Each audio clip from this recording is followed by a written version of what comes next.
ఇంతమంది వస్తలేదు. సరిదా సరిదా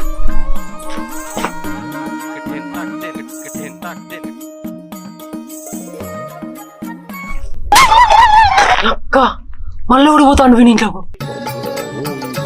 లోపలేదో వ్యాపారం పెట్టిండు అని దొరుకుతలేదు.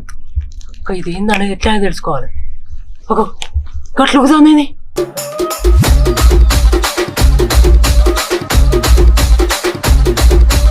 అగ్గో ఈడేంది అంత మైకంగా అమ్ముకొని వచ్చినట్టు వస్తాను. లోపల ఏమన్నా మంత్రాలు ఎత్తాడా నిజంగానే వ్యాపారం పెట్టుకున్నారా? ఇదేందో చూడాలి యారు ఎట్లయినా.